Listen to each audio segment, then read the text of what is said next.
갈등, 최서해. 봄날같이 따스하고 털자리같이 푸근한 기분을 주던 이른 겨울 어떤 날 오후였다. 일주일 전에 우리 집에서 떠나간 어멈의 엽서를 받았다. 이날 오후에 사에서 나오니 문간의 배달부가 금방 뿌리고 간 듯한 편지 석 장이 놓였는데 두 장은 봉서이었고 한 장은 엽서이었다. 봉서 중 한 장은 동경 있는 어떤 친구의 글씨였고 한 장은 내 손을 거쳐서 어떤 친구에게 전하라는 가서이었다. 나머지 엽서 한 장은 내 눈에 대단히 서투른 글씨였다. 수인란에 경성 화동 100번지 박춘식 씨 라고 내 이름과 주소 쓴 것을 보아서는 내게 온 것이 분명한데 끝이 무딘 모필에 잘 갈지도 않은 수묵을 찍어서 겨우 성자 한글씨는 보도록새 서툴었다. 나 이 순간 묵은 기억을 밟다가 문득 머리를 지나는 어떤 생각에 나로도 알 수 없는 냉소와 같이 엷은 불쾌한 감정을 느끼면서 발신인 란을 다시 자세히 보았다. 그것은 벌써 1년이나 끌어오면서 한 달에 한두 장씩 받는 어떤 빗장이의 독촉 엽서 글씨가 지금 이 엽서 글씨와 같이 서투른 솜씨인 까닭이었다.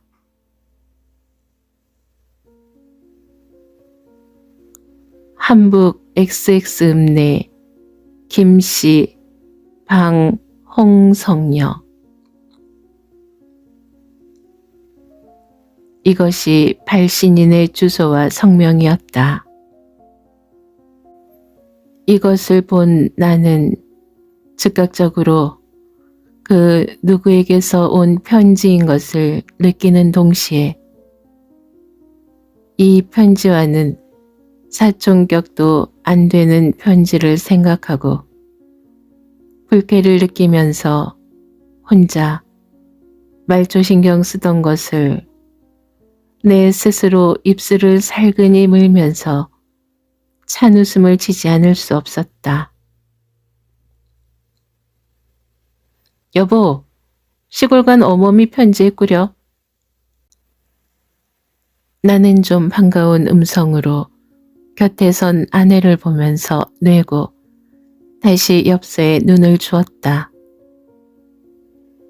내 손에 쥐인 엽서는 어느새 뒤집혔다. 응, 어머니 편지했소?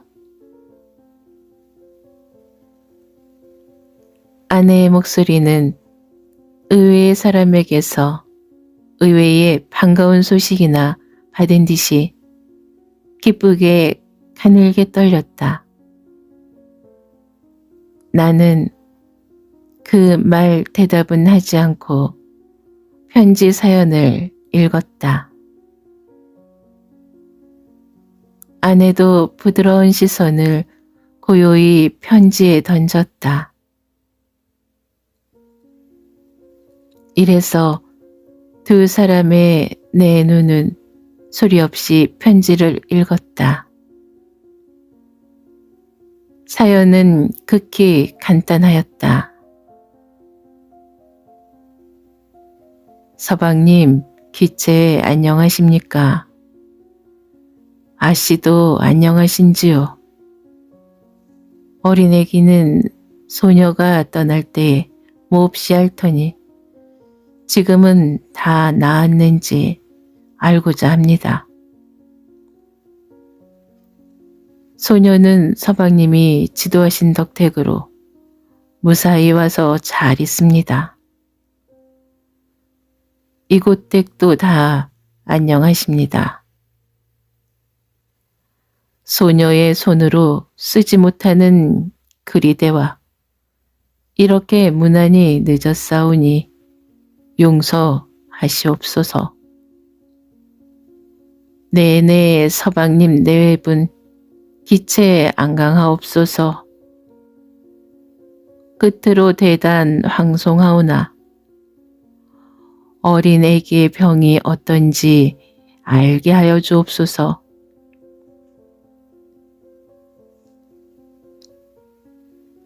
이것이 그 사연의 전부였다. 역시 무렁부채 수묵을 찍어 쓴 서투른 글씨였다. 그것도 잘 쓰느라고 어떤 자는 획과 획이 어우러져서 사자인지 자자인지 알기 어려운 자도 있었다. 토는 물론 틀린 것이 많았다. 이것을 읽은 내 가슴에는 엷은 애수의 안개 같은 구름이 가볍게 돌았다.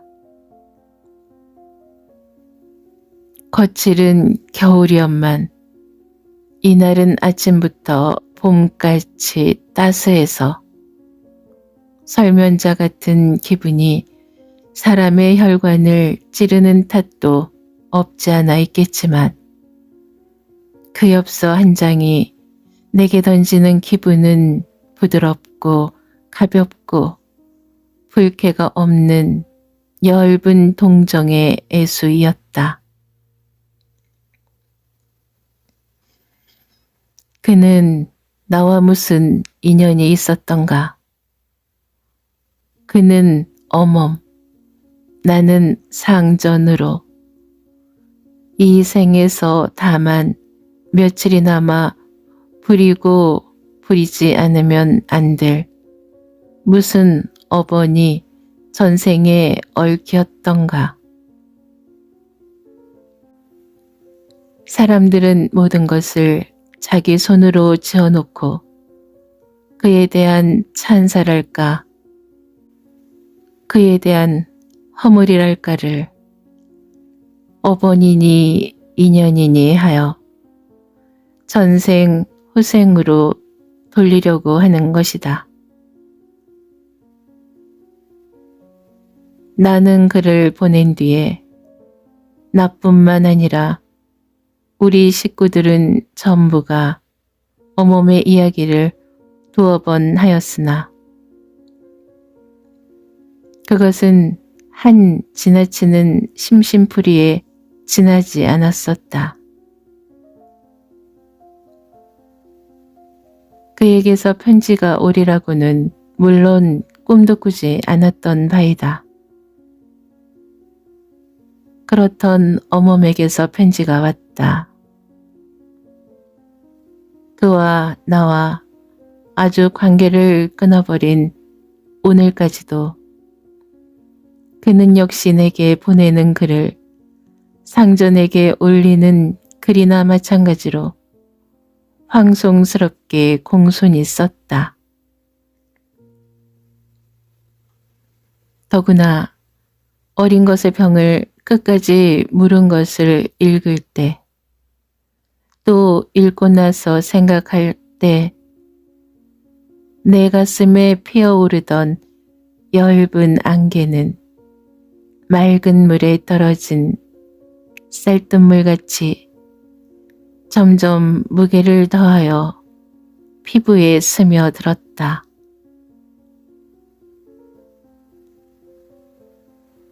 나는 새삼스럽게 어멈에게 대해서 일종의 동정적 측은한 정을 느꼈다. 호랑이도 제 새끼를 귀엽다면 물지 않는다는 말과 같이 나도 내 아들을 귀여워하고 내 몸을 상정같이 받들어주는 까닭에 미흡던 어멈이 불시로 고와지고 측은히 여겨지었는가? 그런 것은 아니다. 물론 이때의 내 심리를 중산 계급에서 방황하는 내 심리를 예리한 해부도로서 쪼갠다면 그 속에는 자기 찬사에 대한 기쁨 또는 그 기쁨으로 말미암아 나오는 찬사, 드리니에게 보내어지는 동정이 다소 있을 것은 사실일 것이다. 그러나 그것보다도 지금의 내 마음을 지배하는 바, 그 동정, 그 측은은 그의 질소한 성격, 순박한 마음에 대한 그것이요. 그 성격이 그 마음, 그 성격과는 아주 반대되는 환경의 거칠은 물결에 찢기고 찢겨서 아름답고 부드러운 그 성격의 오롤은 나날이 거칠어 가건만 그것을 의식지 못하고 오히려 모든 것을 믿고 받드는 어린 양 같은 철없는 어멈에 대해서 사람으로서 누구나 가지게 되는 동정이요 측은지심일 것이다. 만일 그와 처지를 같이 하니가 이 모든 것을 보았다면 그에게는 동정과 측은 외에 계급적 의분까지 끌었을 것이다. 서방님, 안녕히 계십시오. 그에게 자리를 잡아주고 차에서 뛰어내리는 내 등 뒤에서 마지막 지르는 그의 떨리던 가는 목소리가 다시금 들리는 것 같다. 그 서투른 글씨조차 순박한 그가 조심조심 쓴 것 같이 느껴져서 깨끗한 시골 처녀의 글씨에서 받은 듯한 따뜻하고 부드럽고 경건한 감촉이 내 손가락 끝을 통해서 내 온몸에 미약한 전력같이 퍼지었다. 나는 저녁 연기가 어리는 것도 깨닫지 못하고 황혼빛이 내리덮이는 마루에 걸터 앉은 채 머릿속에 떠오르는 지나간 날의 기억을 한 가지, 두 가지 고요한 속에 뒤졌다.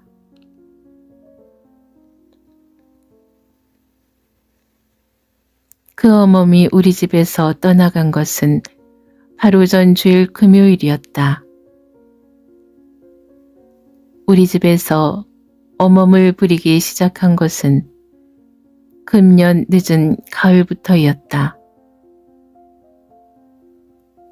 처음 혼인하고 두 양주만 살 때에는 어멈이라는 것은 꿈에도 생각지 않았었다.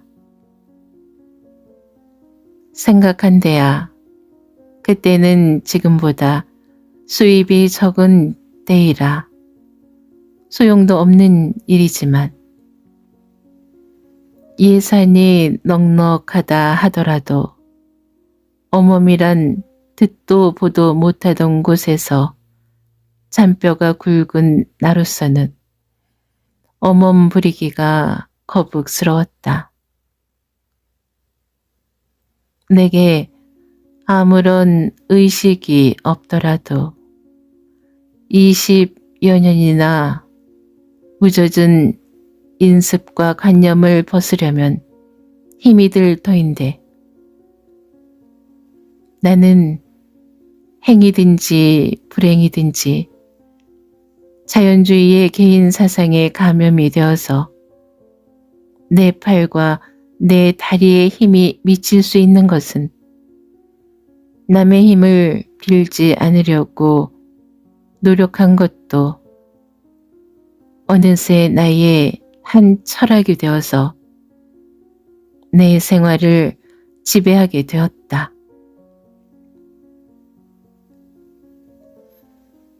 드러내놓고 말이지. 나는 오늘까지도 제가 씻은 새순물까지 남의 손을 빌어서 하수구 구멍에 버리려는 귀족적 자제들에게 호감을 가지지 못하였다. 그렇다고 내 자신은 절대 그렇지 않느냐 하면 그런 것도 아니다. 나는 하루에도 몇 번씩 내 자신의 행동과 언어에서 그러한 귀족적 냄새를 맡는다. 그것은 내가 맡는다는 것보다 맡아진다. 이 냄새가 내 코에 맡아지는 그 순간 나는 내 자신까지 얄미웁게 생각된다.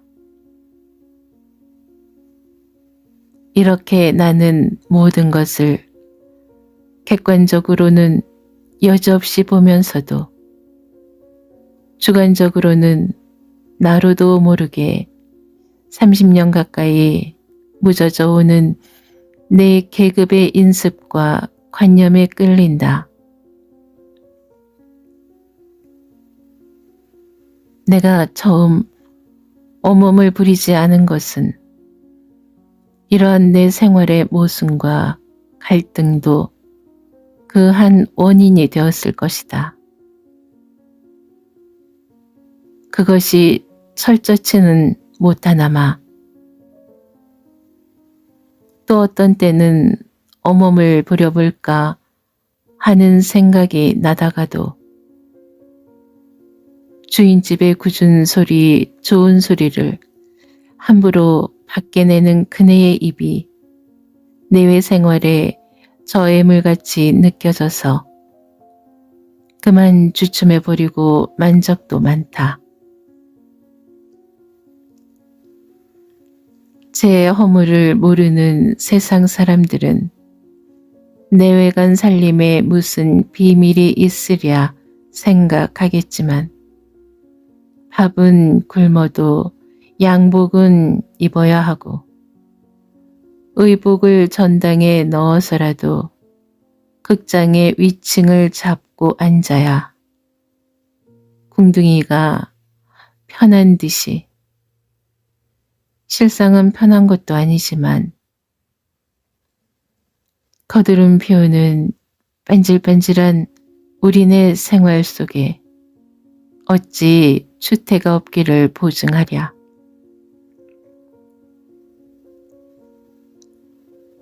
이런 일 저런 일에 거리껴서 어멈을 부리지 않고 지내는 동안에 우리 내외는 때로는 어멈 아범이 되어서 아범이 부를 때면 어멈이 밥을 안 지었고 때로는 상전이 되어 유난히 빛나는 전깃불 아래 밥상을 가운데 놓고 마주 앉아 젓가락질을 하였다. 이렇게 1년 동안이나 끌어오는 때 도리어 그 속에서 일종의 쾌락을 느꼈다. 여보, 이제 겨울도 되고 김장도 해야 할 텐데 우리도 어멈 하나 부려볼까? 이것은 작년 늦은 가을 어떤 날 내가 아내를 보고 한 말이었다. 그때부터 나는 여름보다 바빠서 조금도 거들어주지 못하고 빨래, 밥, 바느질, 다듬이, 심지어 쌀 팔아드리는 것까지 아내가 도맡아 하게 되니 약한 몸에 병이나 나지 않을까 하는 걱정으로 아내의 동의만 있으면 어멈 하나 둘 생각도 없지 않아 있었고 설령 못 두게 된데도 아씨에게 대한 서방님의 위로로 그저 있을 수 없어서 한 말이었다. 별 말씀 다 하오. 그럭저럭 지내지. 그런 돈 있으면 놔주시오. 따로 쓰게. 지금 바쁘지도 않은데.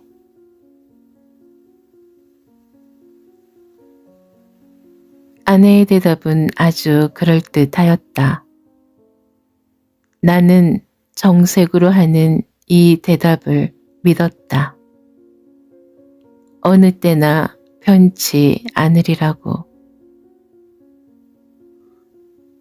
그러나 모든 결심과 믿음은 머리를 숙이고야 말았다.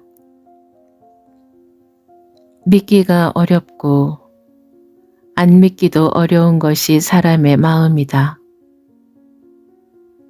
몽글린다면 강철 덩어리보다 더 굳세게 몽글리지만 한번 풀리기 시작하면 기집애의 정조와 같은 것이다.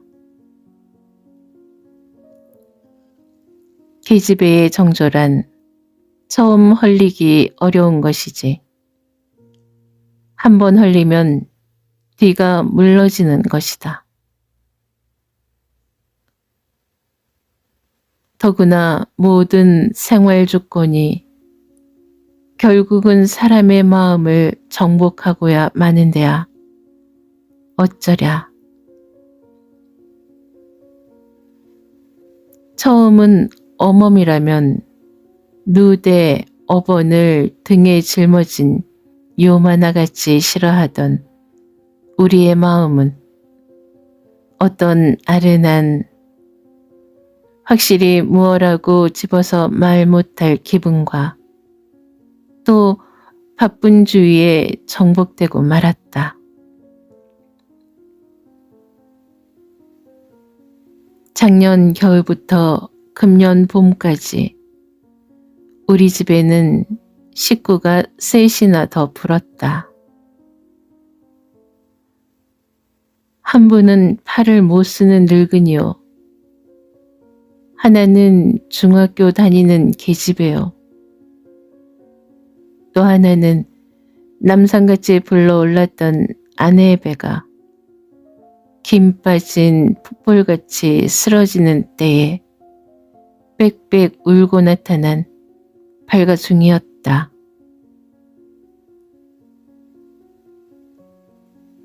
이렇게 되는 식소사 번으로 손이 그립게 되었다.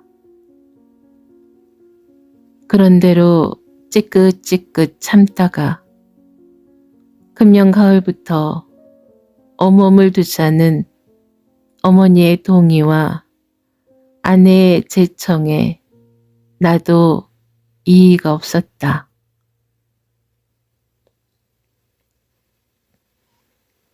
결의가 끝난 이튿날부터 아내는 그물을 늘리고 어멈을 골랐다. 너무 젊으면 까불고 얄밉고 너무 늙으면 몸을 아끼고 부리기가 곤란하니 젊지도 늙지도 않은 중늙은이가 좋을 것이다. 이것이 이웃집 옆편네들 이야기인 동시에 아내의 어멈 고르는 표준이었다. 우리 일갓집에 사람 하나 있는데 음식질도 얌전하고 사람도 무던하죠. 한번 불러다 보시죠. 하는 이웃집 아씨, 혹은 친모, 혹은 어멈의 구두 공천이 있는 때마다 보기를 원하면 그날 저녁 때나 그 이튿날 아침 때쯤 해서 어멈 당선의 응모자들은 소개인에게 끌려서 그 초췌한 모양을 우리 집 문간에 나타낸다. 모두 뿌연 머리에 떼국이 흐르는 치마 저고리였다. 거기에 법정에 선 죄수나 시험장에 들은 어린 학생과 같이 장차내릴 심판을 아심아심 죄어 기다리는 듯이 불안한, 그리고 죄송스러우면서도 자기를 써 주십사 하는 듯한 으슥한 구름이 그 낯에 흐르는 것을 숨길 수 없었다. 그 중에서도 가시 같은 상전의 눈앞에서 다를 대로 다른 것은 문간에 발을 들여놓으면서부터 부엌 안방을 슬금슬금 디밀어 보며 콧잔등의 팔이나 기어오르는 듯이 듣기에도 간지러울 만큼 주인 아씨 칭찬, 애기 칭찬에다가 자화자찬까지 늘어놓으면서 천덕스러운 웃음을 아첨 비스시 뻥긋뻥긋한다. 좀 수줍은 편은 명령 내리기만 기다리고 부끄러운지 몸을 가누지 못해 애쓰는 것이 역력히 보인다. 또 어떤 이는 주인 아씨나 서방님이 뜰로 내려가면 마루 아래에 섰다가도 가장 영리한 채 신발을 돌려놓기도 하고 가까이 끄집어오기도 한다. 나는 이 모든 것을 보는 때마다 이마를 찌푸리지 아니치 못하였다. 어느 것 하나 내 마음을 흔들지 않는 것이 없었다. 나는 저리다고 할까 아프다고 할까 무어라 꼭 집어 형용할 수 없는 쓰라림이 폐부에 스며드는 것을 느끼지 않을 수 없었다. 그 무인격적이요 굴종적이요 야유적인 그네의 행동, 언어, 표정, 웃음은 그네 외의 다른 사람으로서는 누가 보든지 상스럽고 얄밉게 보일 것이다. 하나, 그네의 자신은 그것을 느끼지 못할 뿐만 아니라 그것이 도리어 그네의 신랄 같은 목숨의 줄을 이어가는 유일한 무기가 될지도 모른다. 우리가 그네의 무기를 상스럽게 보는 것은 우리의 윗계급의 사람들이 우리의 무기를 비열히 보는 것이나 마찬가지일 것이다. 나는 때때로 이 구구한 목숨을 보존하려고 도야지 목덜미같이 피둥피둥한 목덜미 앞에 쪼그리고 앉아서 마음에 없는 웃음을 웃고 마음에 없는 붓을 휘두르는 우리들의 그림자를 늘 본다. 그 속에는 내 자신의 그림자도 보이거니와 나는 그런 것을 느끼는 때마다 스스로 부끄러움과 분노에 끓어오르는 피를 억지치 못한다.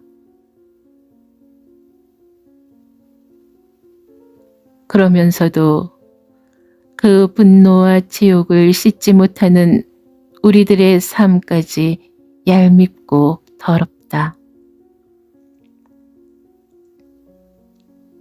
또 그러면서도 찌긋찌긋 의연히 그러한 무기를 부려 맞이한 듯이 그네들도 그 행동, 언어, 표정이 그네의 삶을 옹호하는 무기일 것이다. 그 무기는 그네가 의식적으로 금시에 배운 것이 아니라 그 계급의 환경이 자연 그네를 그렇게 지배하였을 것이다. 그 밖에 다른 도리는 그네의 환경이 허락지 않았으니까.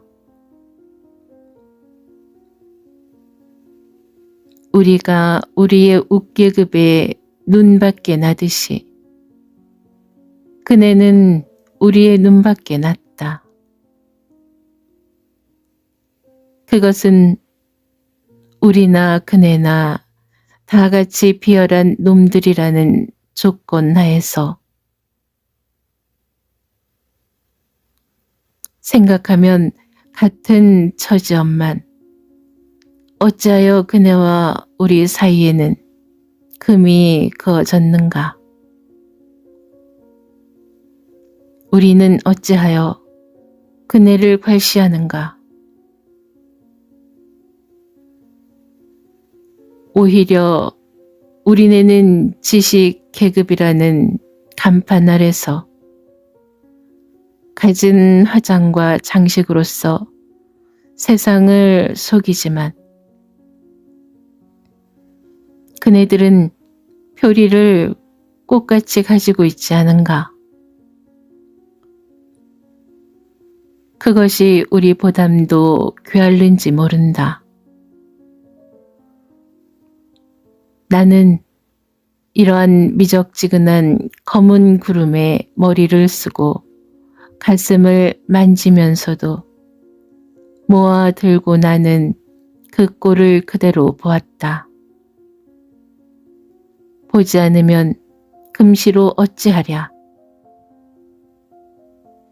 이 금시로 어찌하랴 하는 것도 우리네의 일종 변명이거니 느끼면서도 나는 어쩔 수 없었다.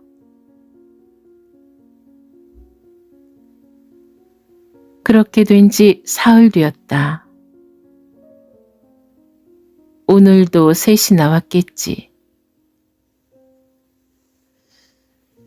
요 2, 3일간은 저녁상을 받는 때나 잠자리에 든 때에나 의례 어멈응모의 경과 보고가 아내의 입을 거쳐서 내 귀에 들어온다.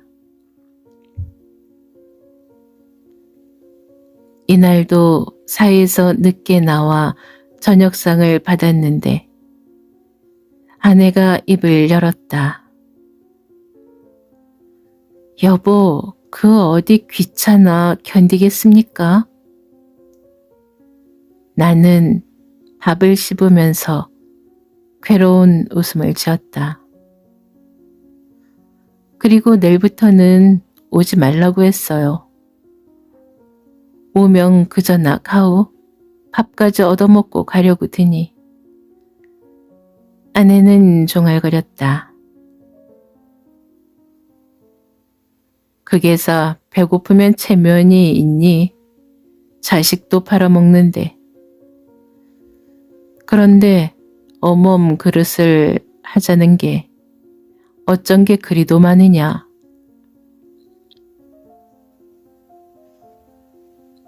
경험 없는 며느리의 철모르는 말을 나무람 빗듯이 사투리 섞인 말로 내던 어머니의 말은 끝에 가서 모여드는 사람의 수요가 뜻밖이라는 탄식으로 마치었다.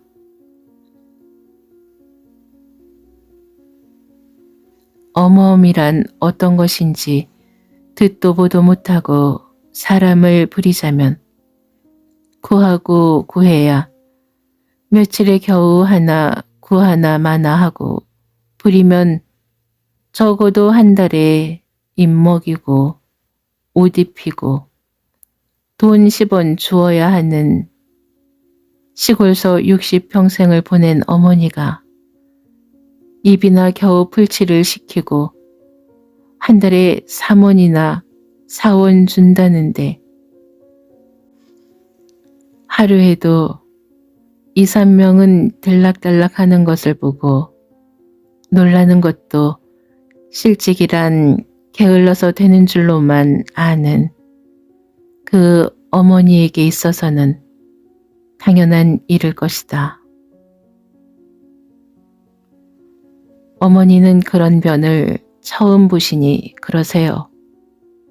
하였더니 어린 아내는 놀라고 겁나서 여보 왜 이러시오 응? 여보 글쎄 왜 이러시오 하고 울듯이 날뛰었다. 지금 아내는 그 생각을 하였는가? 나도 그 일이 생각나서 복받치는 웃음을 금치 못하였다. 왜 또 본 모양을 할까봐 겁나요? 하하하. 나는 밥상을 물리고 나앉아 담배를 붙여 연기를 뿜으면서 커다랗게 웃었다. 허허허. 아내도 웃었다. 잠깐 사이 웃음이 지나간 방안은 고요하였다. 깊어가는 겨울밤 북악산을 스쳐내리는 찬바람은 북창을 처량히 치고 지나갔다. 사흘 뒤였다. 나는 집에서 아침을 먹고 사이에 갔다가 돌아오는 길에 어떤 친구들에게 붙잡혀서 어떤 요리집으로 갔었다. 휘황한 전등불 아래 분내나는 기생의 웃음 속에서 술이 얼근한 나는 요리집 문을 나서면서 새벽 3시 채는 소리를 들었다. 쌀쌀한 하늘 서편에 기울어진 금음달은 차고 푸른 빛을 새벽 꿈에 묻힌 쓸쓸한 만우장 안에 던지었다. 나는 호화로운 꿈 뒤에 밀려드는 엷은 환멸을 느끼면서 안동 내거리를 향하여 취한다리를 옮겨 놓았다. 술김에도 으리으리하여 무심히 보이지 않는 식산은행 사댁 골목을 헤져 화동골로 들어섰다.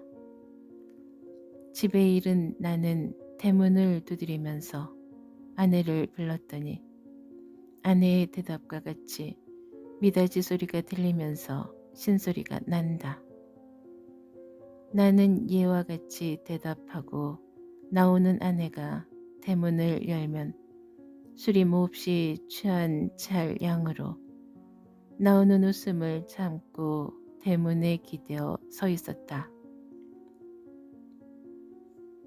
나오던 아내는 문간에 와서 걸음을 멈추는 자취가 들리자 어쩐 일인지 오늘은 아무 소리도 없이 빗장을 덜컥 뽑으면서 대문을 삐걱 열었다. 나는 열리는 대문을 따라 어지러운 걸음으로 일부러 쓰러질 듯이 어둑한 문간에 쏠려 들면서 에이 돼. 아휴 에치 취해. 우리 마누라가 오늘은 얌전한데 잔소리도 없이 에이 퇴. 나는 이렇게 몸을 가누지 못하고 눈을 거불거리면서 강주정을 보다가 눈결의 희슥한 그림자가 이상스러워서 다시 힐끗 쳐다보았다.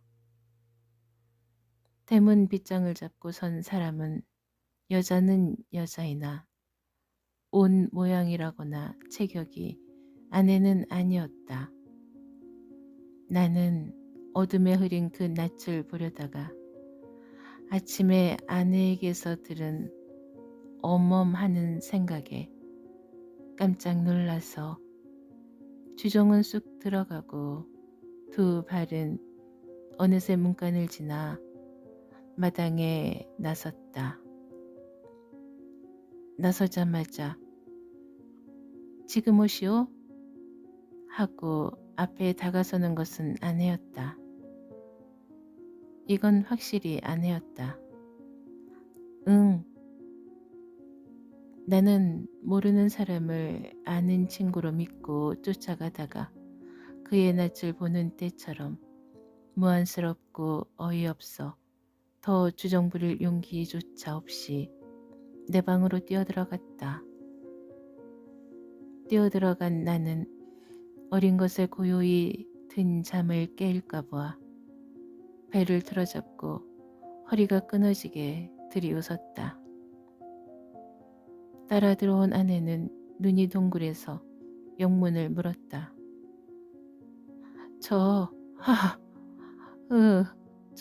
저기, 허허허. 나는 입만 벌리면 웃음이 홍수처럼 터져나올 판이라 입을 벌리다가는 말고 하다가 겨우 웃음을 진정하고 문간에 선 것이 누구냐고 물어보았다. 어멈이야요. 어멈? 하하하. 나는 어멈이라는 소리에 눈을 크게 뜨다가 다시 웃었다. 아내는 내가 웃는 것도 불기하고 장사동 어떤 친구가 소개해서 데려왔는데 나이도 알맞고 퍽 지긋해 보인다고 설명을 하고 나서 왜 웃느냐고 또 졸랐다. 나는 자초지종을 이야기를 하였다. 이야기가 끝나기 전부터 킥킥하던 아내와 나는 이야기를 채 마치지 못하고 어린애가 깨거나 울거나 홍수같이 터져나오는 웃음을 좁은 방 안에 흩어놓았다. 이튿날 아침이었다. 나는 좀 늦게 일어나서 마루로 나갔다. 할멈, 세수 노우. 부엌 앞에 섰던 아내가 부엌으로 머리를 돌리면서 소리를 질렀다. 나는 새벽 일이 생각나서 벙긋했더니 그것을 본 아내는 어쩌녁같이 깔깔대었다. 새순물을 떠들고 나온 어멈은 이젠 할멈 소리를 들을 나이였다. 말없이 웃는 우리 내외를 어색하고도 아첨하는 듯한 웃음을 벙긋하면서 쳐다보는 낮에 굵게 잡힌 주름이라거나 머리가 희뜩희뜩한 것은 누구든지 40 넘게 볼 것이다. 쑥 내민 광대뼈, 하늘을 쳐다보게 된 콧구멍, 경련적으로 움직이는 두툼한 입술, 크고 거칠은 손은 어디로 보든지 호강스럽게 늙은 이는 아니었다. 더구나 몸에 잘 어울리지 않는 의복은 퍽 서툴러 보이는데 배까지 부른 것은 가관이었다. 그 몸짓, 그 배, 그 동글동글한 머리가 호강스러운 환경에서 그 항아리를 쥐고 솥하는 것 같은 목소리로 간간히 호령깨나 뽑으면서 늙었다면 겉들이 있고 위험이 있어 보였을는지도 모르지만 그것이 할멈이 되고 보니 도리어 비둔하고 둔팍해서 상스럽게 보였다. 그러나 저러나 40 넘은 사람이 아들, 딸 같은 젊은이들에게 가진 괄시를 받으면서도 그 입을 속일 수 없어서 머리 숙이는 것을 보니 가긍스럽기도 하고 부리기도 미안하였다. 나는 우리 어머니도 의지가지 없으면 저 모양이 되려니 하는 생각에 잠깐 사이 가슴이 스르르 하였다. 야, 그 어머니 음식질을 얌전히 하더라. 모양과는 다르던데. 저 육회도 칼질하는 것부터 제법이더라. 아침밥 먹던 때에 어머니는 엄청 칭찬을 하였다. 모양과는 딴판으로 퍽 깨끗이 합디다. 아내도 거기 맞장구를 쳤다. 두 고부의 나체는 만족한 미소가 사르르 스치었다. 이날부터 아내의 손이 들게 되어 어린애의 울음소리도 덜 나게 되고 그 덕에 나도 신문장이나 편하게 보았다. 나는 이때 사람을 부림으로 말미암아 얻게 된 편한 쾌락을 다소간 느꼈다. 내가 이럴죄는 아내야 더 일러 무엇하랴.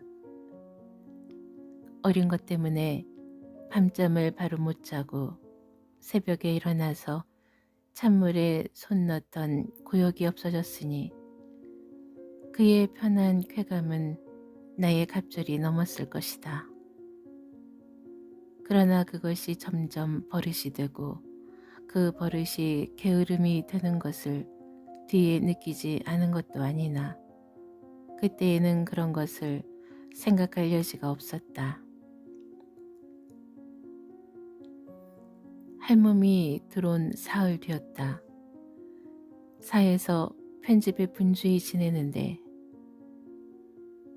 할멈이 나가니 돈 50전만 보내줘요 하는 아내의 전화가 왔다. 나는 무슨 변이나 났나 해서 그 이유를 물었더니 할멈의 고모가 병나서 어떤 온천으로 가는데 집을 부어 달란다나요? 이틀이나 와 있었으니 한 50전 줘야지요. 하는 것이 아내의 이유 설명이었다. 나는 사예급사에게 돈 50전을 주어 보내었다. 참, 겨우 하나 얻었더니 그 모양이구려. 돈 50전 줬더니 100배 살해를 하겠지.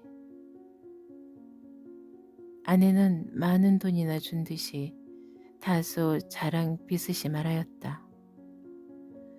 이 순간 나도 일종의 쾌감을 받았다. 거지에게 한 푼이나 2푼 주고 긋기는 것 같은 쾌감을 하다가 사흘에 50전 하고 다시 생각하는 때 내 가슴은 공연히 무거웠다. 사람 없을 때에는 모르겠더니 이따 나가니 못 견디겠는데. 아, 추워. 추운 날 아침 솥에 불을 지피고 방에 들어온 아내는 내 자리 속에 젖은 손을 넣으면서 말하였다. 삐죽 먹다 맞고 먹기 괴롭다는 셈이구려. 흥.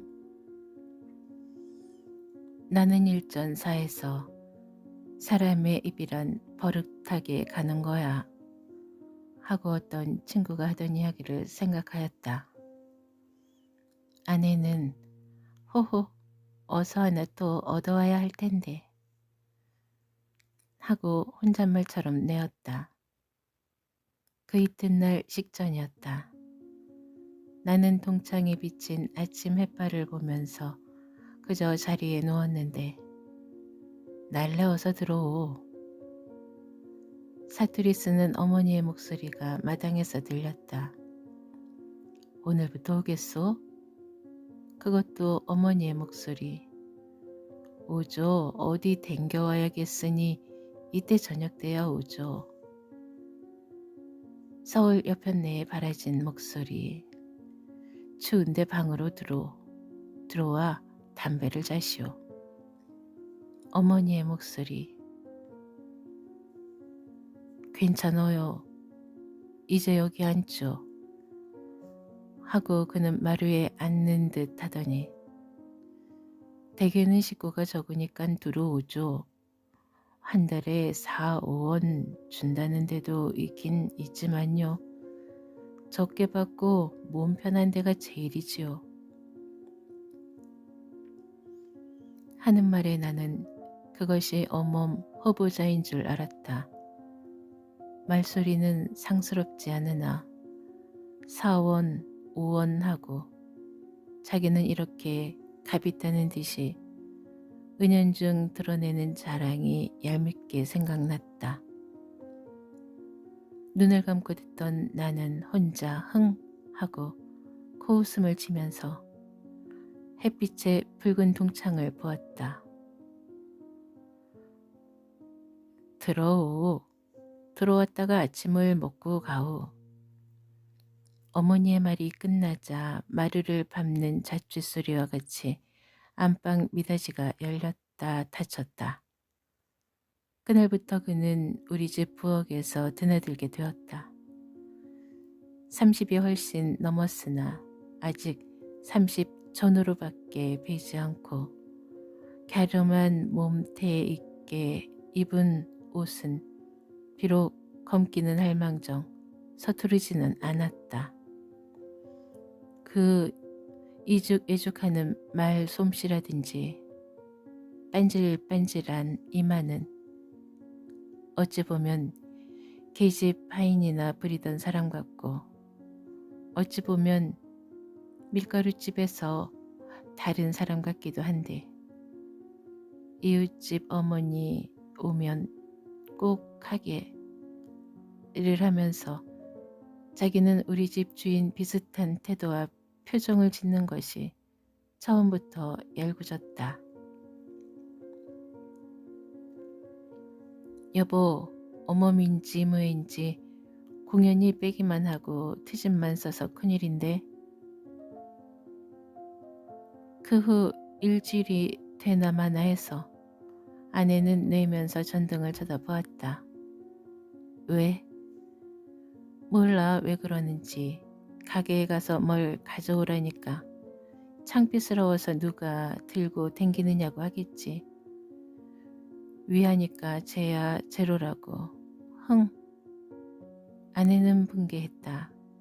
하긴 우리 집에서는 어멈을 어멈같이 취급지 않고 한 집 식구같이 음식도 같이 먹고 잠도 어머니와 같이 자고 반말도 하지 않았지만 그렇다고 그렇게야 뺄 수야 있으려고 하다가 어멈을 추어주니 도리어 상놈의 자식으로 믿고 반말을 하던 신뢰가 생각나서 혼자 머리를 끄덕거렸다. 그런대로 더 두어봅시다. 그런데 어멈이 양반인가? 흥. 하고 나는 조롱 비슷한 미소를 띄었다. 양반이라오. 양반인데 저 꼴이라나. 어젯밤에도 옛날 잘 살 때에는 집만 해도 100평이 넘었죠. 옷도 벌벌이 해두고 자개 장롱 화료 장롱에 언제 그런 세상이 떠오른지 하면서 참 희고 싱거워서 아내는 어멈의 말을 옮길 때 어멈 비슷한 표정의 목소리까지 그렇게 지었다. 나는 코웃음을 흥쳤다. 알 수 없는 증오의 염이 스르르 떠올랐다. 그 뒤로 어멈의 평판은 사방에서 들렸다. 더구나 이웃집 어머님들께 어떻게 교만을 부렸는지. 누가 아나 시골 상놈으로 서울 와서 머리 깎고 있으니 서방님이지. 그따위가 무슨 서방님이야. 아씨도 그렇지. 하고 우리를 욕하더라는 말까지 이웃집 어멈의 입을 거쳐서 들어왔다. 그런 말이 들리는 때마다 여보 그걸 내쫓읍시다. 그걸 그저 둬요. 하고 뛰었다. 옳다. 그를 들이는 것도 우리의 자유인 것만큼 그를 내쫓는 것도 우리의 자유이다. 하나 나는 그를 얼른 쫓고는 싶지 않았다. 물론 나를 욕하는 것이 싫기는 하지만 이렇게 내 가슴에는 막연한 생각이 솟았다. 들앉아서 사내의 손만 바라는 행세하는 집 여자들께서 사내라는 생활 보장의 큰 조건을 없애보라. 그가 취할 길은 매음녀, 뚜장이, 공장 직공, 어멈. 그네들께 어찌 잘 살던 때의 회상이 없으랴. 하지만 자기가 되는 꼴은 생각지 않고 같은 처지에 있는 이웃집 어멈을 천대하고 혼자 내노라 하니 그런 심포가 잘 산다면 누가 그 앞에서 얼씬이나 하랴. 이렇게 생각하면 가긍하던 어멈이 몰락하는 중상계급의 최후까지 부리는 얄미운 근성의 표본같이 느껴졌다. 나는 이런 느낌을 받으면 그 계급의 몰락이 그리 불쾌하지 않았다. 체험으로라도 한번 그렇게 시키고 싶었다. 그래서 쓰나 더 두어보지. 나는 속으로 미우면서도 가장 점잖은 채 아내를 다일렀다. 그러다가 내 눈에도 안 익고 온 어멈의 행동과 말 대답이 여러 번 뜨인 뒤로는 내보낸다는 아내의 말에 찬성까지는 하지 않아도 생각대로 하구려 의무기는 하였다. 했더니 한 달이 못 돼서 아내는 시계를 잡혀 월급 3원을 주어서 어멈을 내보냈다. 나는 이 말을 듣고 시계를 잡혀서 월급을 주면서도 어멈을 부리려는 내 생활에 코웃음을 던지지 않을 수 없었다. 그가 나간 이튿날 아침 우리 집에서는 아내와 어머니가 실색을 하였다. 그것은 어제까지 있던 어머니의 가락지와 아내의 귀이개가 없어진 가달기였다. 어멈이 가져간 기지? 내가 그년을 찾아가 볼 테야. 아내의 목소리는 분노와 절망에 떨었다. 이게 무슨 소리야. 보지도 못하고 남을 의심했었으나 나는 아내를 꾸짖었다. 내 마음에도 그 어멈이 의심스럽긴 했지만 나는 애써 그 의심을 풀려고 하였다. 그를 따라갔다가 나오지 않으면 우리만 고얀 놈이 될 것이요. 또 그것이 나온다 하더라도 그때의 그 어멈의 낯빛이 어찌 될까. 또 그것에 우리의 생명이 달린 것도 아닌데 그렇게까지 할 것은 없었다. 그러는 것이 내 마음에도 좀 유쾌하였다. 여보, 인젠 그놈의 어멈 그만둡시다. 나는 명령이나 하는 듯이 아내에게 말하면서 그도 어멈 환경이 만들어낸 병신이로구나 하고 생각하다가 무릇 사람의 의사는 생활 조건의 지배를 받는다 하던 어떤 학자의 말을 나도 모르게 내었다. 그 후로는 일주일이 넘도록 어멈을 두지 않았다. 그럭저럭 가을도 지나고 초겨울도 지났다. 아침 저녁 쌀쌀한 바람에 창을 치던 이웃집 포플라 나뭇잎은 다 떨어지고 빈 가지만 하늘을 향하고 있게 되었다. 금년 겨울은 일기가 퍽 더워서 어디서는 백꽃이 피었고 어디서는 개나리가 피었다고 신문에 보도까지 있도록 더우면서도 추운 날은 추웠다. 가을에 밀린 빨래도 이때 해둬야 할 것이요. 김장도 흉내는 내야 할 판이다. 어멈 문제는 또 일어났다. 어떤 날 나는 내가 임원으로 있는 XX 문화협회의 원래 회의에 갔다가 좀 늦어서 돌아오니 여보, 어멈 하나 말했는데 내일부터 오기로 했소. 하고 아내는 내 눈치만 본다는 듯이 말했다. 나는 늘 느끼는 바이오니와 밖에 나와 사회적으로 어떠니 하는 때면 바로 20세기의 사람이나 집으로 돌아가면 17, 8세기 사람의 기분과 감정의 지배를 받는다. 그것도 또 그 모양이면 어떡하오? 아니에요. 이번 것은 삼청동 있는 숙경의 어머니의 주선으로 된 것인데 나이가 좀 젊어서 그렇지 퍽 수줍어 보이던데. 아내는 아무쪼록 나의 동의를 얻으려는 수작이었다. 나이 젊으면 왜 안 됐어? 누가 뭘 하나? 나는 의미 있는 듯이 물으면서 벙긋 웃었다. 응, 실없는 소리. 아내는 눈을 흘기고 그러나 웃으면서 나를 보았다.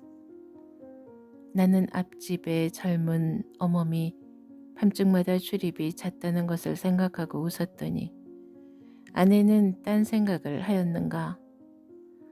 실없긴 여보. 그래, 이쁩디까? 당신보담 어때? 허허. 나는 아내를 놀리면서 웃다가 누가 찾는 바람에 문간으로 나가버렸다. 그 이튿날부터 그 어멈은 왔다. 그것이 지금 편지 보낸 홍성녀였다. 이름은 뭔지 성은 홍가인데 금년에 23이었다. 그는 처음부터 어멈 계급은 아니었다. 구차한 집안에 나서 14인가 13세 역시 넉넉지 못한 가정으로 시집을 갔다가 19의 과부가 되고 21살에 홀로 계시던 시어머니마저 죽은 뒤로 남의 집살이를 하게 되었다. 여자끼로는 중키가 되나 마나 한 키에 좀 뚱뚱한 몸집은 어울렸다. 살결이 부드럽게 보이고 휑 거실하거나 앉음 걸음걸이에 고요한 것은 강고한 가정에서 기르기는 하였으나 교훈 있게 기른 사람으로 보였다. 어떤 때는 응석 비슷한 목소리하며 아직도 솜털이 남은 이마하며 귀 밑에는 어린애다운 수줍음이 흘렀다. 퍽 쑥스럽게 귀여운 맛이 났다. 그리 크지 않은 좀 둥근 눈과 조금 앞이 들려서 웃을 때면 윗 잇몸이 보이는 입술 가장자리며 병적으로 흰 콧장등과 뺨새에는 고족한 침묵이 사르르 흐르는 것만은 보는 사람에게 고족한 느낌을 주었다. 이번 어멈은 어때? 나는 아내에게 물었다. 좋아요. 무슨 일이든지 시키지 않아도 저절로 할 줄 알고, 그리고 사람도 퍽 재밌어요. 말도 잘 듣고. 아내는 입에 침 없이 칭찬이다. 사람이란 남보다도 내게 잘하면 좋다고 하니까. 그 어멈은 아내의 말동무도 되었다. 아내는 저녁이면 그와 같이 다듬이 바느질을 하면서 재미있게 속삭이고는 웃었다. 어머니는 어디 나갔던 딸이나 돌아온 듯이 그것을 기쁘게 보았다.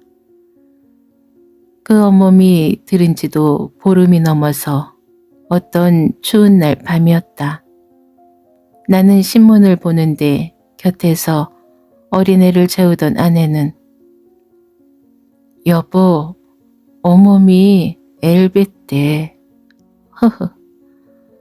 하고 무슨 허물된 일이나 본 듯이 나직이 웃었다. 응? 엘베따니? 나도 미상불 호기심이 났다. 19의 과부가 돼서 홀로 있다는 어멈이 엘베따는 말을 듣는 내 머리에는 이상한 그림자가 언뜻 하였다. 지금 5달 머리를 잡는다나? 그래서 낯빛이 그렇던 거야. 밥도 잘 먹지 않고. 아내는 모든 의심을 인제에 풀었다는 어조였다. 아내의 말을 들으면 그가 금년봄 어성정 어떤 여관집 어맘으로 있을 때 그 여관에서 심부름하던 40 가까운 사내가 있었다. 그 사내는 그 어멈이 들어가던 날부터 퍽 고맙게 하였다. 그 어멈은 옛날에 돌아간 아버지 생각까지 났었다. 그러다가 한 달 뒤에 주인 마님이 들여다보게도 못하던 자기 방으로 부르더니 김서방 40 가까운 심부름꾼하고 같이 지내라고 하기에 어멈은 대답도 못하고 낯이 발개서 군성대는 가슴으로 나와버렸다. 그 뒤부터 김서방은 마나님과 같이 못 견디게 졸랐다. 그것도 처음에는 부끄럽더니 나중은 그리 부끄러운 줄도 모르겠고 또 김서방이 고맙게 구는 것을 생각한다거나 주인 마나님이 네가 그렇게만 되면 너는 편하다. 김서방은 저그만 돈도 몇백 원 있는 사람이니 어서 내 말 들어라. 하는 바람에 쏠리다가도 옛날 서방님 생각을 하면 그만 슬프기만 해서 주저거렸다. 며칠 뒤 어떤 날 밤 어멈은 바윗돌이나 눌리는 듯한 감각에 고운한 잠을 깨어보니 그것은 김서방이었다. 그 뒤로는 한방에서 잠자게 되었다. 이렇게 된 뒤로는 김서방의 태도는 일변하였다. 이전은 어멈의 부엌에서 무거운 일을 하면 김서방이 쫓아와서 도와주었는데 부부가 된 뒤부터 저 김서방은 상전이나 된 듯이 제 할 일까지 여편네 어멈을 시켰다. 여편네가 뭐라고 하면 때리기 일쑤였고 여편네가 한 달에 3원 받는 월급까지 빼앗아 술을 먹고 곤드레 만드레 하더니 늦은 여름 어떤 날 그 여관 손님의 돈 40원인가를 훔쳐가지고 도망질했다. 그리하여 애꿎은 여편네까지 주인 마나님에게 공모자로 걸려들어 경찰서까지 구경하고 여관에서 쫓겨나서 다른 집에 있다가 우리 집으로 왔는데 김서방과 같이 있는 동안에 그의 핏덩어리가 뱃속에서 자리를 잡게 되었다.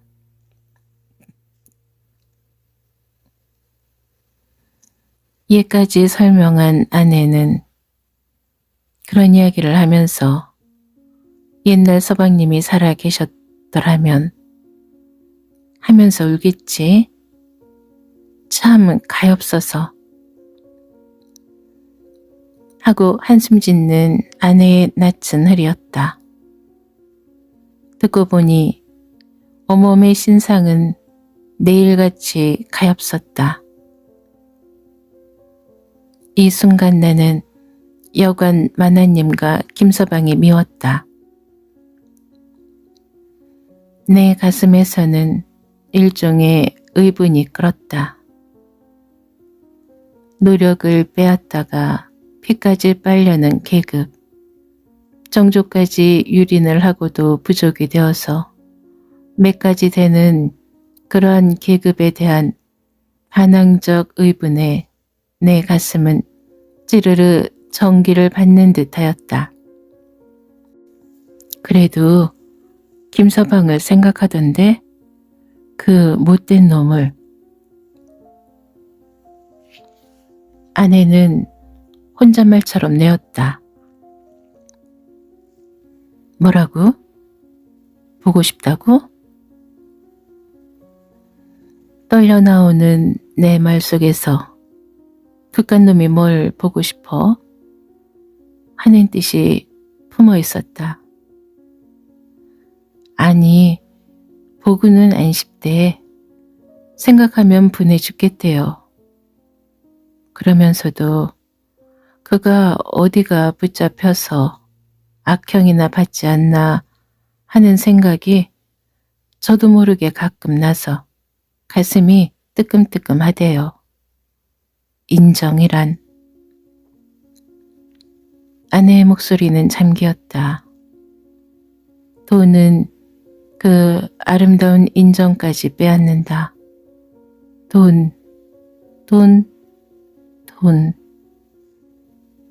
천하를 움직일 만한 돈으로도 못 살, 사서는 안 될 인정이었만 오늘날은 돈에 빼앗기고야 만다.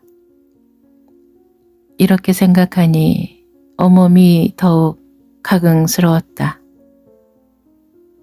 나는 어멈이라는 경계선을 뛰어넘어서 내 아내나 내 누이처럼 나와 가장 가까운 사람처럼 느껴졌다. 이렇게 되면 남의 일이 아니라 내 일이다. 나는 내 앞에 어멈이 있으면 그를 껴안아 대고 위로해 줄 만큼 흥분이 되었었다. 끌어올랐던 흥분이 고요히 가라앉은 뒤 비판에 눈뜨는 내 이성은 어멈의 심경이 가긍하기도 하였다. 그러나 거기 시골선들 애벤 줄을 알면 걱정하기 쉽지. 나는 남에게까지 짐 지기가 미안하였다. 글쎄, 그러면 편지나 해볼까? 일주일이 못 돼서 시골 이모에게서 편지가 왔는데 애를 봬도 상관없으니 오겠다고만 하면 곧 노자를 보낸다는 뜻이었다. 이 편지를 본 어머니는 그년 제가 늙음하게 자식이 없어서 하나 얻어 키웠으면 하더니 어머매가 욕심나는 게지 하고 웃었다. 상반의 관념이 별로 없는 우리 시골서는 그것이 허물될 것은 없었다. 그래, 가실 테요? 나는 어머에게 억지로 존경어를 쓰는 것이 아니라 누구를 해라 하고 부려보지 못하고 자라나서 자연 그렇게 말이 나갔다. 내 아내는 앞사람인 것만큼 때로는 어머에게 반말을 하는데 그것도 악의가 아니오 머슴 부리던 습관으로 써였다. 보내주시면 가겠어요. 어멈은 어렵게 공손히 대답하면서 고요히 웃었다. 그러면 가세요. 노자 보내라고 편지할 테니 거기 가시면 얘보다는 낫죠. 나는 곧 노자 보내라는 편지를 썼다. 웬만하면 내가 노자를 줘 보내야 이모에게도 대접이요 어멈에게도 생각이겠는데 하는 미안한 걱정을 하면서 어멈 떠날 날은 다다랐다. 그것은 뜨뜻하던 전주일 어떤 날이었다. 나는 그날 어멈의 짐을 동요주기 위해서 사에서 좀 일찍이 나왔다. 구워주었다는 돈 받으러 돌아다니던 어멈은 겨우 20전인가를 받아가지고 늦게야 돌아와서 사원 돈이나 돈 못 받게 돼요. 없다고 안 주니 어쩝니까?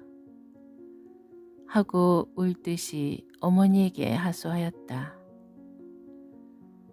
그 돈도 떼는 사람이 있나? 모두 그 꼴이다 하면서 나는 혼자 웃었다. 아내는 과자와 과일을 사다가 어멈의 짐에 넣어주었다. 아이고, 어멈은 너무도 반갑고 죄송스럽다는 표정으로 한마디 가늘게 뇌더니 힘없는 두 눈에 눈물이 핑그릇 돌았다. 그 눈물은 무엇을 말하는가? 자, 이제 갑시다. 밤 9시가 지나서 큰 짐은 어멈이 이고 작은 짐은 내가 들고 우리 집을 나섰다. 마님, 안녕히 계세요. 어멈의 목소리는 떨렸다. 응, 잘 가거라. 가서 몸성이 잘 있거라. 아씨, 안녕히 계세요. 애기 병 났거든. 곧 편지해 주세요. 어두워 보이지는 않으나 어멈의 뺨에 눈물이 스치는가? 그 목소리는 확실히 눈물에 젖었다. 컴컴한 화동 골목을 헤져 전등이 환한 안동 내거리에 나서자마자 내 두 어깨는 나로도 모르게 처지는 것 같았다. 지금 막 와서 트롤리를 돌려는 전차 운전대에 올라서는 때 내 눈은 내가 든 헌 보따리를 꺼렵게 보았다. 옥양목 치마 저고리에 어멈, 허출한 두루마게 고무신 신은 나, 갠둥이 샌둥이 껄렁껄렁하게 꾸린 보따리를 이고 끼고 한 이 두 사람은 남의 집 살이를 하다 쫓겨나는 내외관 같다.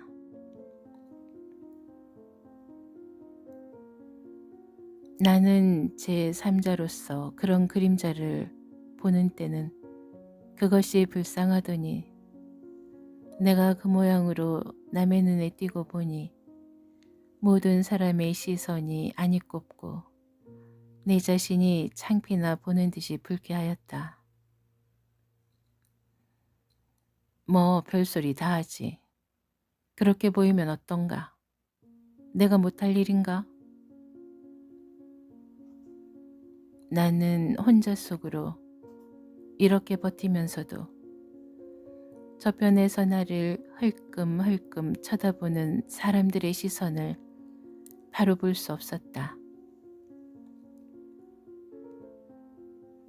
어멈과 나는 종로 일정목에서 용산행을 갈아타게 되었다. 전등은 한층 더 빛나고 사람의 눈이 많은데 나오니 어멈과 나 사이에 가리인 장벽은 내 의식 위에 더욱 뚜렷이 나타났다.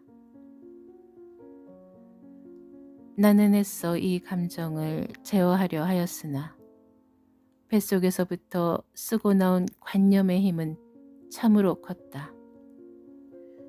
신용산행 전차는 찬거리에 처량한 음향을 일으키면서 슥 와닿았다. 전등이 휘황한 차 속에는 혈로 트레머리를 가린 여성들이 7, 8인이나 탔다. 사이사이 끼인 깔끔한 신사들도 이 밤 내 눈에는 무심히 보이지 않았다. 나는 정 같으면 의주통을 탈 것도 용산행의 그 차를 탔을 것이다. 얼음 위에 서도 봄날같이 보이는 것은 젊은 계집의 때다. 전차 속에도 그네가 많으면 전차까지 부들부들이 보여서 폭신한 털자리 위에 봄날이 비치는 듯 무조건 하고 좋은 것이다. 내 이성은 이것을 비웃지만 내 감정은 이것을 승인한다. 내 가슴은 군성군성하다가 어멈하는 생각이 떠오를 때 내 발은 떨어지지 않았다. 비오고 난 뒤라 벗어놓았던 검은 두루마게 고무신을 신고 어멈과 같이 오르면 누구든지 나를 어멈의 서방같이 보지는 않을까. 양복의 구두를 신었다면 하는 후에도 이 순간 없지 않았다. 전차는 어느새 걸음을 내었다. 달아나는 전차 뒤를 물끄러미 보던 나는 스스로 나오는 찬 웃음을 금치 못하였다. 다음 와닿은 것은 의주통행이다. 이번은 꼭 탄다던 결심도 또 흔들렸다. 차 속은 또 색시판이다. 이날 밤은 색시가 별로 눈에 띄었다. 전차까지 빈정거리는 것 같아서 견딜 수 없었다. 이 바람에 또 전차를 놓쳤다. 안 타세요? 전차가 걸음을 내는 때 어멈은 지루한 듯이 물었다. 모든 환멸이 지나가는 때 고막을 울리는 어멈의 소리는 무슨 항의같이 들렸다. 다음 차를 탑시다. 누구를 기다리는데. 이렇게 거짓말을 할 때 나는 콧잔등이 간질거렸다. 종로 경찰서 시계대의 시침은 급하여 오는 차 시간을 가리켰다. 나는 이러다가 기차를 놓치면 어쩌나 하는 걱정까지 않을 수 없었다.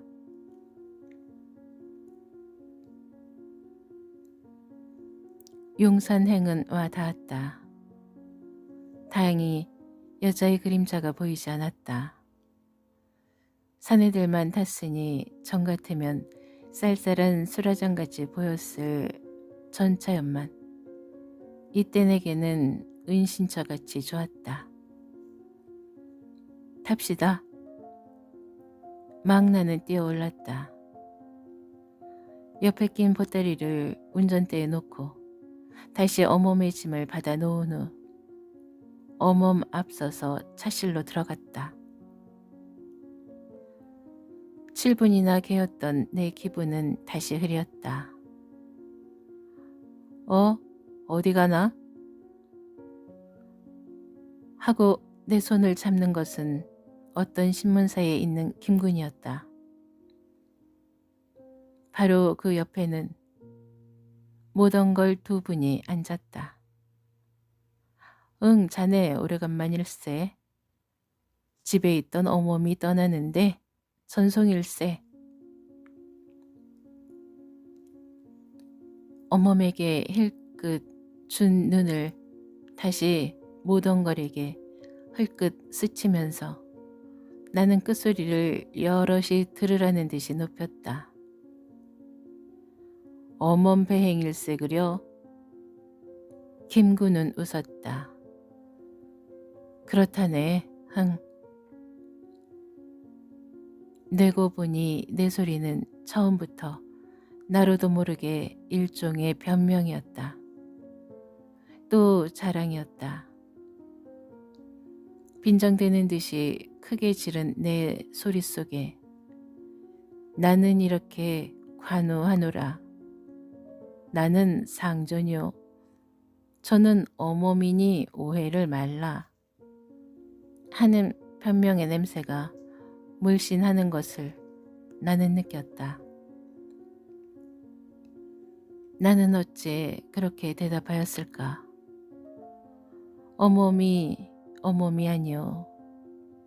탁 자른 머리에 모자를 눌러 쓰고 오똑한 구두에 양장을 지르르 한 미인이었더라면 내 태도는 어떠하였을까? 나는 또 망령을 부렸구나. 어멈과 같이 탄 것이 무슨 치명상이 되는가? 방약 무인의 태도로 버티고 앉은 저 양장 미인이며 모든 사람의 눈을 어려운 듯이 피하여 한 귀퉁이에 황송스럽게 선 저 어멈과 사람으로서야 다 마찬가지가 아닌가. 그가 교육을 받았다면 그럼 교육은 무엇에 쓰는 것이다. 활동사진과 소설에서 배운 가지각색의 웃음과 몸짓으로 정조를 팔아 한 세상의 영화를 누리려는 부르조아 지식계급의 여성보다 제 힘을 끝까지 쟁기 삼는 어멈이 오히려 사람의 사람이 아닌가. 또 내 자신은 그보다 나은 것이 무엇인가. 뜨뜻한 방에서 배불리 먹으면서 어멈 제도 철폐를 부르면서도 어멈을 부리지 않는가. 허위다. 가면이다. 내가 그를 동정하고 그를 측은히 보고 그의 짐을 들고 그를 전송한다는 것은 모두 허위요 탈이 아니었던가. 만일 그것이 허위가 아니요 탈이 아니라 하더라도 그 동정, 그 측은은 내가 그와 같은 처지에서 제일 같이 받은 것이 아니오.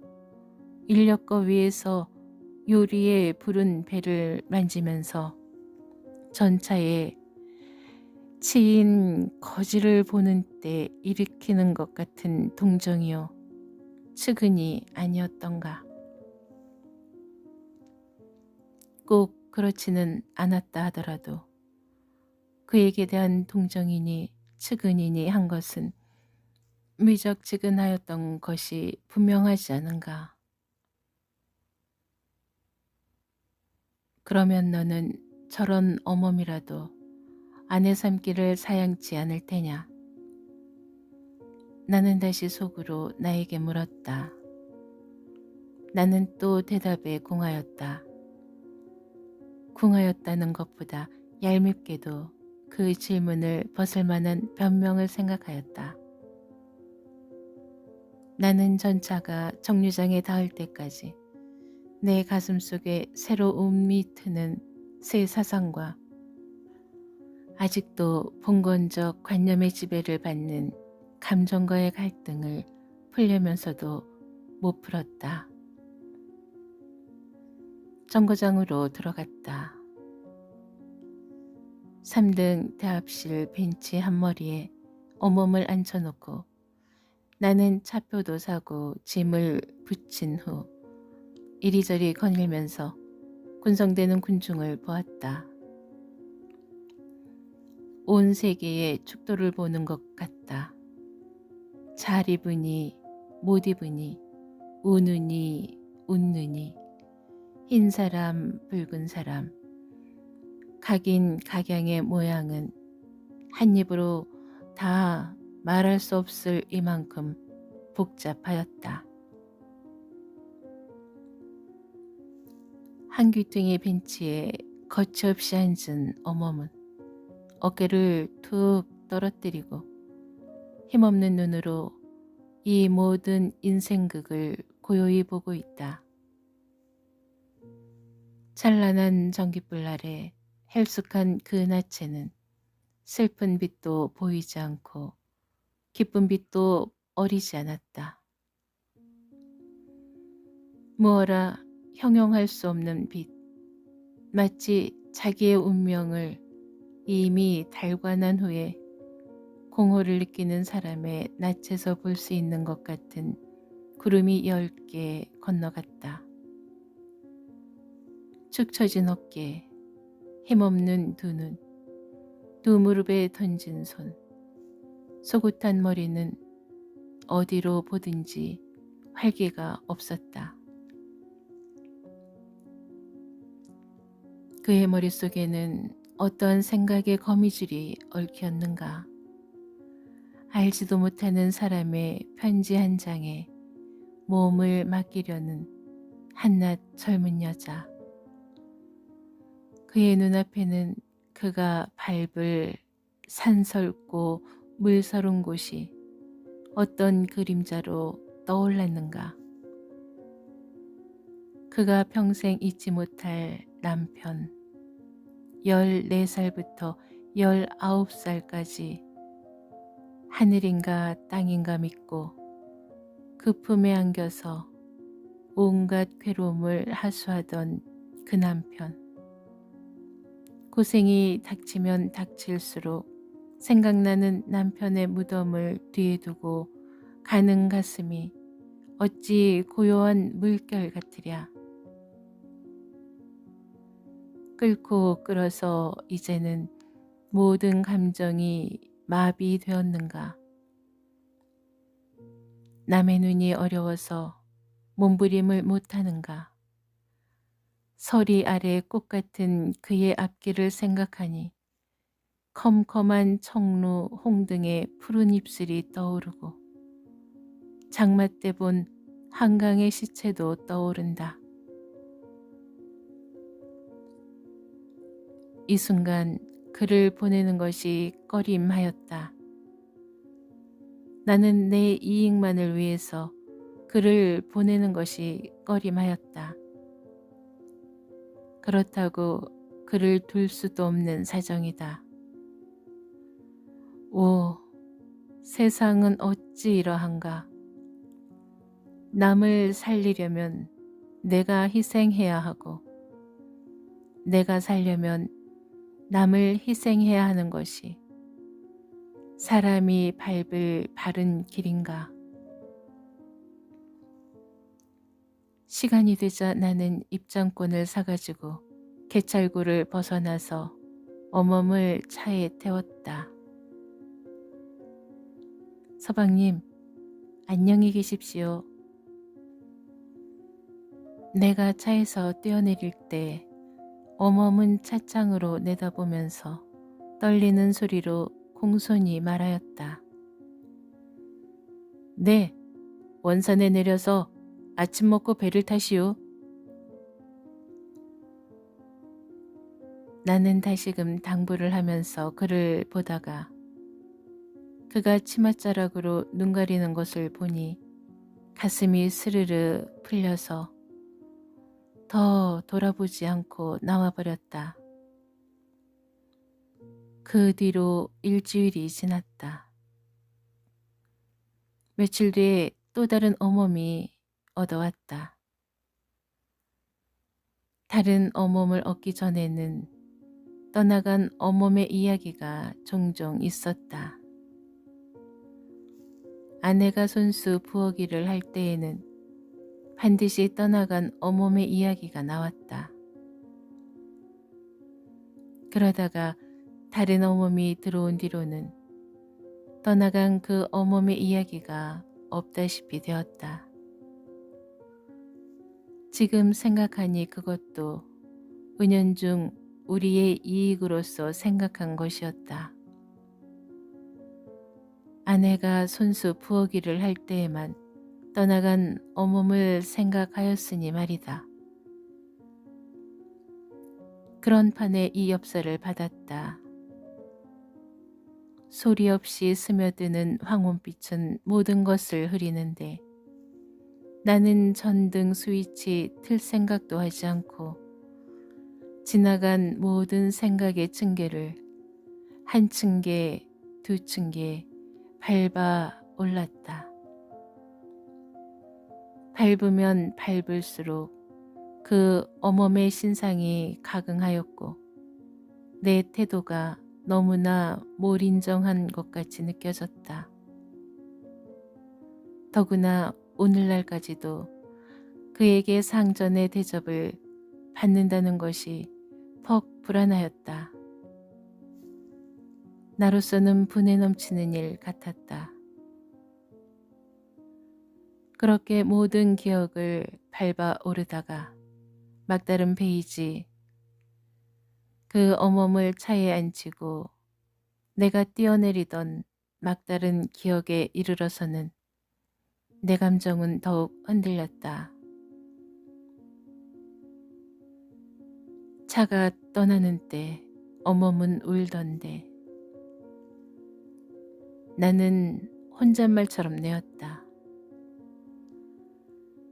이때 옥양목 치맛자락으로 눈을 가리던 그 그림자, 혈혈단신 여자의 몸으로 머나먼 길을 값없이 밟는 어멈의 그림자가 내 눈앞에 떠올랐다.